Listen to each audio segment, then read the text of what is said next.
Polonya'nın inanılmaz kötü bir tarihi var. Yani bu son 100 yıl bir ülke için ne kadar kötü geçebilecekse Polonya için o kadar kötü geçmiş arkadaşlar. Biraz da onunla alakalı da konuşacağız. Ve bu da bence arkadaşlar buranın en havalı parçası. Bu bir MiG-29 veya Yahudi katliamının da gerçekleştiği bazı kamplar arkadaşlar Polonya topraklarında bulunuyor. Hala bunları gidip görebiliyorsunuz. Ben birkaç tanesini ziyaret edeceğim bu sefer de. Planım o yönde. Ve birçok insanın da hala hatırlamak istemeyeceği şeyler o dönem bu ülkede gerçekleşiyor. Bu da arkadaşlar yine IS-2 yani Joseph Stalin 2. Bu da efsanevi tanklarından birisi arkadaşlar. İkinci Dünya Savaşı'nın... Evet, selam dostlar, nasılsınız, iyi misiniz? Umarım iyisinizdir. Bildiğiniz gibi bir önceki bölümde Trakya'da günü batırmıştık. Şimdi de Varşova'ya gidiyoruz. Otostop çekmek istedik ama hava gördüğünüz gibi inanılmaz derecede ıslak ve yağmurlu. Sürekli yağmur yağıyor, bitiyor falan. Bir de yakın bir mesafe değil. Ve bu akşam kalacak yer de bulduk o Couchsurfing'den ücretsiz şekilde. O yüzden bu şansı da kaçırmak istemedik. Otobüsle gideceğiz. Normal Flixbus daha pahalı ama Ecolines diye bir şey var arkadaşlar. Doğu Avrupa'da bir otobüs şirketi.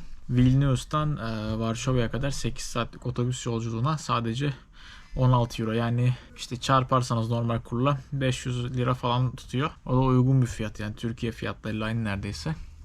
Biz de o yüzden şu anda trenle Vilnius'a gidiyoruz. Trene 2.60 euro verdik kişi başı. Otobüste de 16 euro, yani Trakya'dan Varşova'ya 18.7 euroya falan varmış olacağız. İyi fiyat, kabul edilebilir fiyat. Dün gece de Trakya'da çok güzel bir kamp attık. Kampın fotoğrafını da şuraya bırakıyorum, nereye çadır attığımızı oradan görebilirsiniz. Evet, sen ne diyorsun bakalım? Şey diyecektim işte, ne çadırın kuruluşu ne sonraki toparlayışı çekemedik ama hava gece aşırı rüzgarlı ve yağmurlu olduğu için bizim için de bir şey oldu işte. Nasıl denir? Bir macera onu yapmamız için. Ama yani... güzeldi manzarası da çadırın. Evet, yine tam gölün karşısında güzeldi. Aynen. Hadi bakalım. Şimdi nereye? Şimdi Vilnius'a doğru yine dönüyoruz. Sonra? Başkente. Sonra otobüsle Varşova'ya. Hadi bakalım. İyi yolculuklar. Teşekkürler. İyi değil misin şu an? Değilim. Tünaydın. Günaydın. Tünaydın. Tamam, günaydın. Tünaydın ne? Günaydın ne? Günaydın. Günaydın işte iyi gün. İyi. Nasıl anladın? Tünaydın ne? Tünaydın geç kalanlara. Öğle Tünaydın. saatleri için tünaydın. Evet. Neredeyiz? Unuttun mu nerede olduğumuzu, hangi şehirde olduğumuzu? Varşova'dayız, Polonya'da. Tamam. Ne yaptık dün gece? Dün gece işte otobüsle buraya vardık. Sonra bir taksi kullandık. Taksi tam değil de Bolt. Evet, onun için uygulama indirdik. Yoksa uygulamasız bir abimiz bizi kazıklamaya çalıştı. Evet, kazıklamaya çalıştı. 50 zloty dedi. Oysa uygulamada 23 zloty'ydi arkadaşlar. Onunla eve kadar geldik işte. Şu an böyle bir evdeyiz. Sağ olsunlar bizi. Bir Polonyalı bir de Ukraynalı bir çift var. Bizi ağırlıyorlar. Biz de burada yatıyoruz. Bugün çıkıp işleri halledeceğiz. İşte bir YouTube'a falan video atacağız. Sonra ne yapacağımızı bilmiyoruz. Hem şehri gezeriz hem de belki kolye falan satmayı planlıyoruz bugün. Hadi bakalım, yine abone olmayı, beğenmeyi unutmayın. Varşova'nın ilk gününden hepinize merhaba arkadaşlar. Bu da evinde kaldığımız Ukraynalı kızın sanat eserlerinden. Bak, böyle Ukrayna'yı çizmiş bu şekilde. Kendisi savaş yüzünden Lviv'e dönemiyor. Ama burada böyle sanat eserleri falan yapıyor. Sanatçı kendisi, çok güzel değil mi? Evet. İyi. Hangisi favori? Favorim Bu mu? Bu ikisi mi? ağaç. Ağaç mı? Evet. Galiba benim de ağaç ama şu Ukrayna'da çok güzel duruyor. Ukrayna haritası da çok güzel duruyor. Evet. Şey gibi, bir mikrop gibi ama aslında Ukrayna haritası. Mikrop gibi değil aslında. Böyle karanlık ve etrafa dağılmış bir şey. Böyle Ukrayna'nın şu anki durumunu anlatıyor aslında. Ah, hiç sanatçı gözün yok, hiç. Yürü git. Yürü git, sen yürü git. Hayır. Hayır. Bana zorba etme. Bana Ege ile geziyorsanız sizi zorba edecek. Zorba eder. Hadi bakalım, Varşova'nın ilk günü başlasın. Hadi devam. Bakın arkadaşlar, burada bir berber buldum. Burada 30 zloty bir tane saç tıraşı olmak. Yani şu ana kadar Avrupa'da gördüğüm en ucuz saç tıraşlarından birisi. Bu da arkadaşlar 30 zloty'de yaklaşık olarak 5-6 euro falan yapıyor. Yani iyiymiş. Eğer saç tıraşı olacaksanız Polonya'da olabilirsiniz. 30 zloty'ye falan var yani. Evet. Şimdi kebaba geldik abi. Hemen evden çıkar çıkmaz acıktık. Şimdi Polonya'da ciddi bir Türk nüfusu var ve her yer kebapçı abi. Şimdi Sinem ne söyledin? Humuslu bir döner. Falafel. Falafel. Ne döneri? Humus mu? Ne humus aklıma? Evet, humuslu falafel söyle. Evet ve falafel ve humuslu doğru pardon. Ne söyledin bize? Biliyorum ama Ama o çok bekledik ve unuttu açlıktan. Evet. Ben de kebap söyledim böyle, et kebap. O 23 zloty, bu da 29 zloty arkadaşlar. vejetaryen. Aynen, bu vejetaryen. Fiyat karşılıklarını söylemiyorum çünkü her gün de kurlar değişiyor. Kendiniz internetten bakabilirsiniz. Hadi bakalım yiyelim.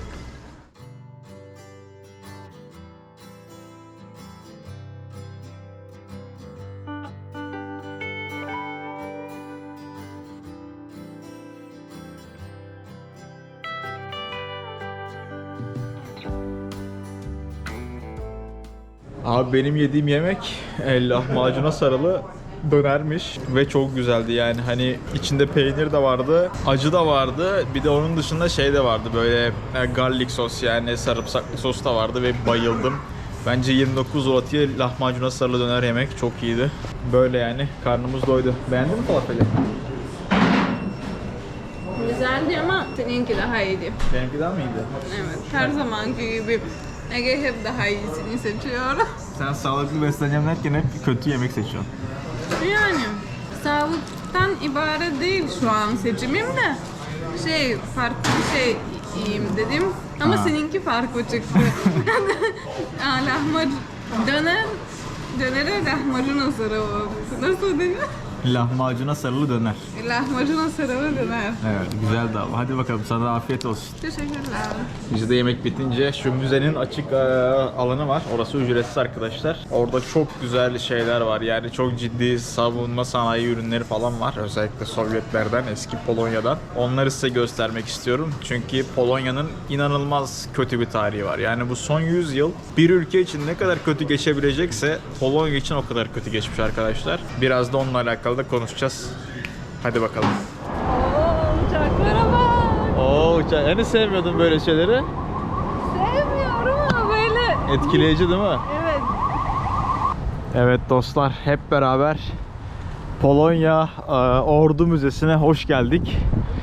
Burada gördüğünüz alan tamamen ücretsiz ve buradaki arkadaşlar bu gördüğünüz şeyleri ücretsiz şekilde ziyaret edebiliyorsunuz. Önlerinde bilgi kartları var. Eğer içeri girmek isterseniz para ödemeniz gerekiyor. Ama şu anda bildiğim kadarıyla içerisi kapalı, tadilatta diye biliyorum. Ama gelin bakalım, ondan sonra size bu alanda hem Polonya tarihini anlatmak istiyorum, hem de burada gördüğünüz bu uçakların, tankların anlamları, neden burada oldukları vesaire, bunlarla da alakalı konuşuruz. Gördüğünüz gibi arkadaşlar 1 Şubat 2023'ten beri bu alan içerisi kapalıymış. Anladığım kadarıyla içeride ciddi bir ne deniyor ona? Restorasyon deniyor. Tadilat. Aynen, tadilat, restorasyon. Ama dışarısı açık. Şimdi arkadaşlar, Polonya şu anda Avrupa Birliği'nin ve NATO'nun bir üyesi. Bu son yıllarda ciddi anlamda silahlanan bir ülke. Özellikle bu Rusya-Ukrayna savaşından sonra bayağı bir tutuştu. Yusuf şu anda. O yüzden işte Kore'den ve Amerika'dan ciddi anlamda silah alımı da yapıyor. Şimdi burası bir ordu müzesi. Burada o yüzden size önce birazcık Polonya'nın tarihinden de bahsedeceğim ve özelliklerine bahsedeceğim. Polonya arkadaşlar 38.4 milyon nüfusu sahip bir ülke. Bir Doğu Avrupa ülkesi. Bu da onu Avrupa'nın en kalabalık ülkelerinden biri haline getiriyor. Aynı zamanda yüz ölçümü olarak da gayet büyük bir ülke arkadaşlar, Avrupa standartlarına göre. Türkiye kadar büyük değil ama yine de büyük bir ülke. Savaştan sonra arkadaşlar bu ülke tam 2 milyon Ukraynalı mülteciyi aldı ve şu ana kadar tek bir Müslüman mülteci bile almamış bir ülke. Birazcık milliyetçi bir kesim şu anda iktidarda ve aynı zamanda Avrupa'nın bugüne kadar tek bir terör saldırısı dahi olmayan tek ülkesi arkadaşlar. Bugüne kadar burada ne bir silahlı saldırı oldu, terör saldırısı, ne de bir bomba patladı. O yüzden de süper güvenli bir ülke. Ama Avrupa'nın en zengin ülkesi diyemem. Doğu Avrupa'da olması sebebiyle yine fena bir alım gücüne sahip bir ülke değil. Kendi ekonomisi de Avrupa Birliği'nde büyük bir ekonomi.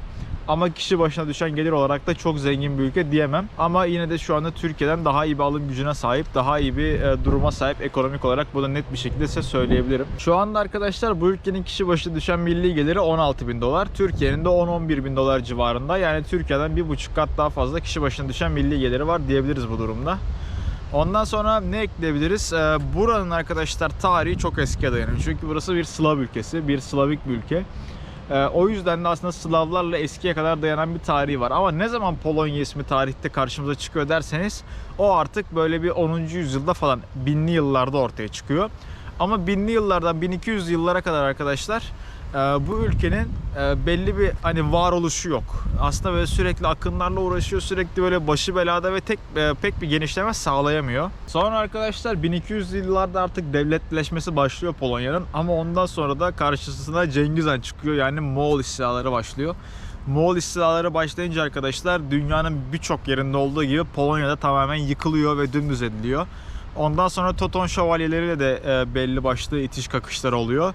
Ve bu yüzden de arkadaşlar Baltık bölgesine olan denizle kıyısı olan topraklarını kaybediyor. Yine Polonya için belli bir zor dönem oluyor, yani 13. yüzyılda arkadaşlar. 14. yüzyılın sonlarında arkadaşlar Litvanya'da şöyle bir olay gerçekleşiyor. Litvanya'nın Grand Dükü ile Polonya'nın kraliçesi evleniyor arkadaşlar. Ve bunun sonucunda Polonya'nın toprakları tam 4 kat büyüyor.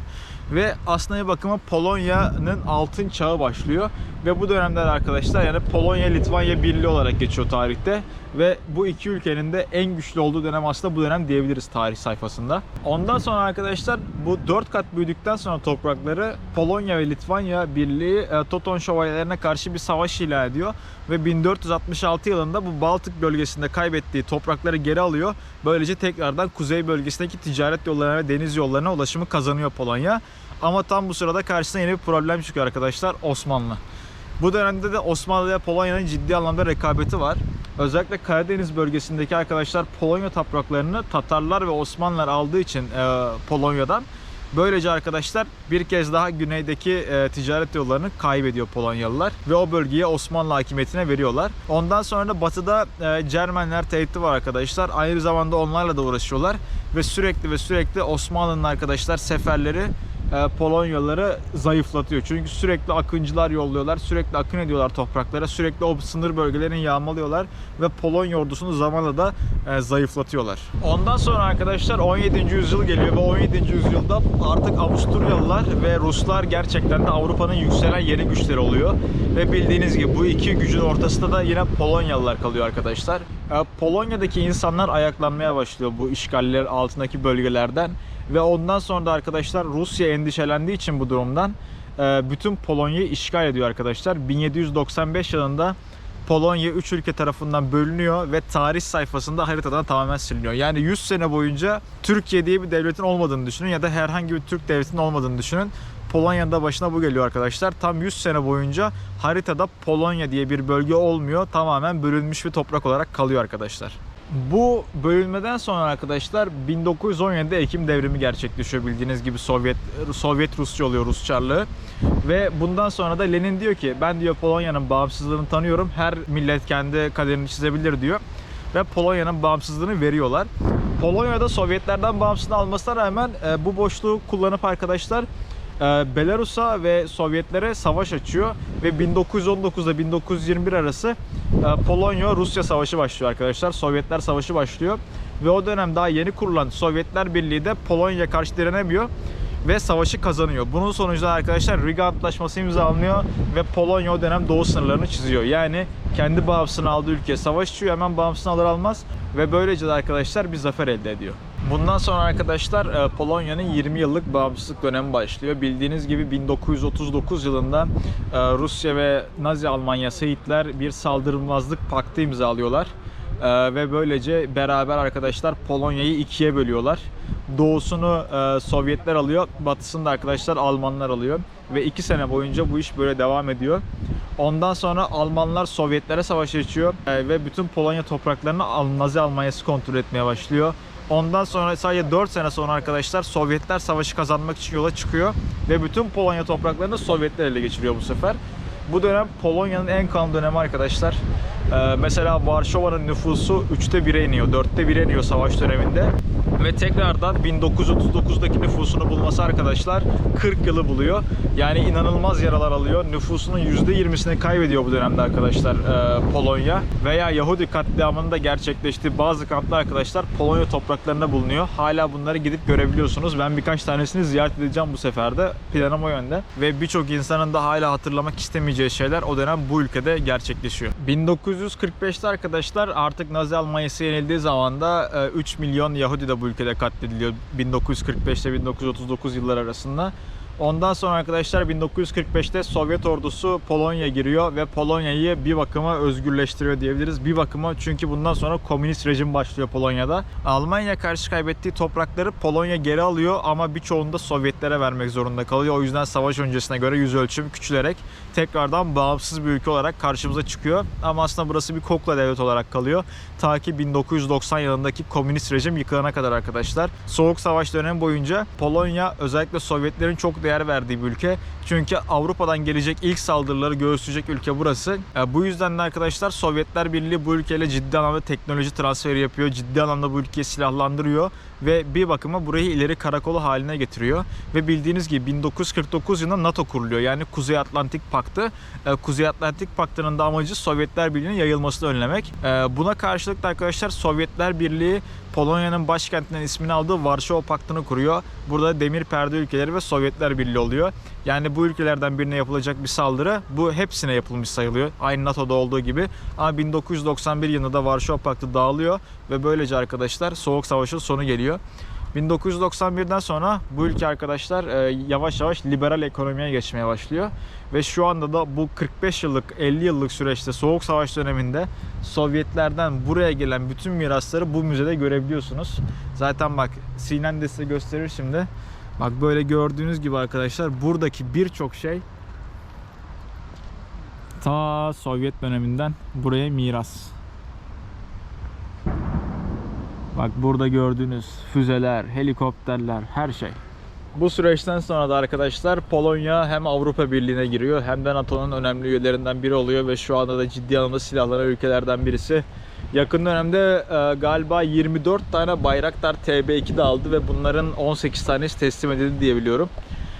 Şu anda gayet refah seviyesi yavaş yavaş yükselen ve gittikçe güçlenen bir Doğu Avrupa ülkesi arkadaşlar.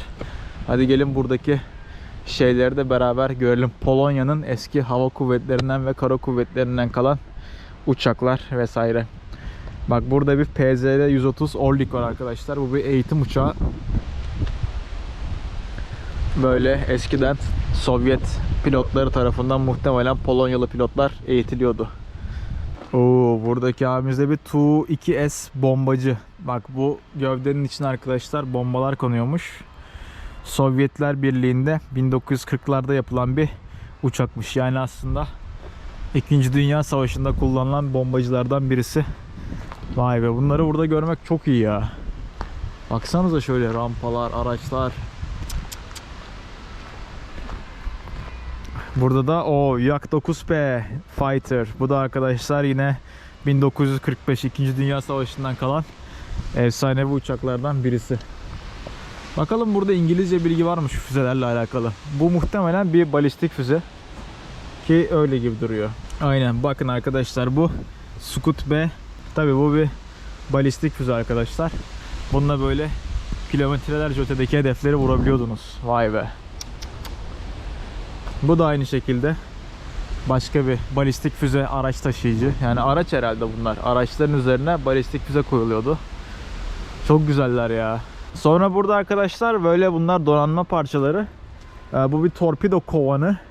Böyle bu torpidonun içine arkadaşlar, bu kovanın içine şu gördüğünüz torpido konuluyordu. Ve oradan da ateşleniyordu.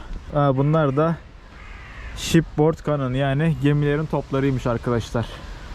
Bak böyle gördüğünüz gibi bunlar gemilerin güvertelerine yerleştirilerek düşman platformlarını ateş altına alan şeylermiş. Bak mesela bunun kara konuşlu halde var. Model B34 100 mm. Bak bu mesela karada duruyormuş. Bu da aynı şekilde karada. Shore Battery model MU2. Baksana şuna abi, kocaman. Çok güzeller ya. Ve burada da ünlü Hetzer var arkadaşlar. Bundan tam 2584 tane üretilmiş efsanevi bir Alman tank avcısı. Bunun 2. Dünya Savaşı'ndaki görevi arkadaşlar özellikle Doğu cephesinde karşısına gelen yüzlerce Sovyet tankını vurmaktı. Ve de gayet başarılı görevler yapan bir tank. 2. Dünya Savaşı Nazi Almanya'sından kalan bir tank arkadaşlar bu da. Bakalım bu neymiş? Bu da arkadaşlar 2. Dünya Savaşı'ndan kalan bir Sovyet uçağı. 36 bin tane üretilmiş arkadaşlar bundan. Tam 36 bin.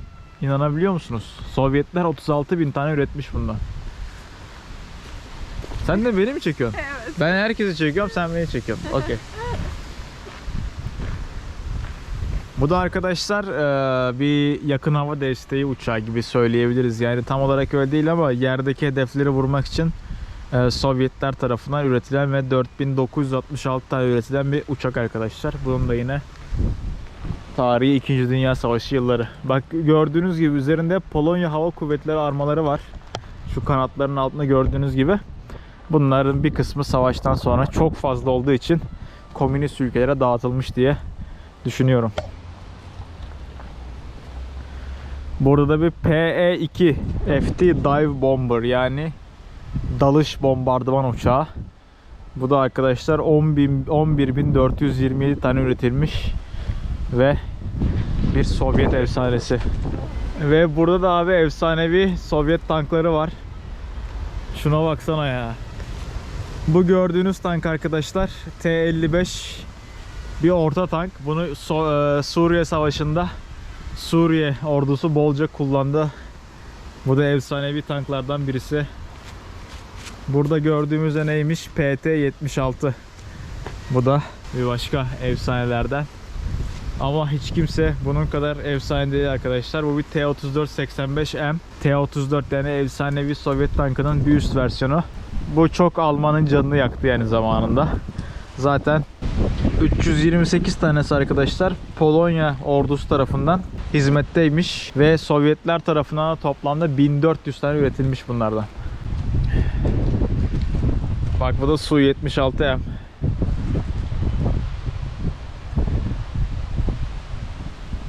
Çok soğuk arkadaşlar.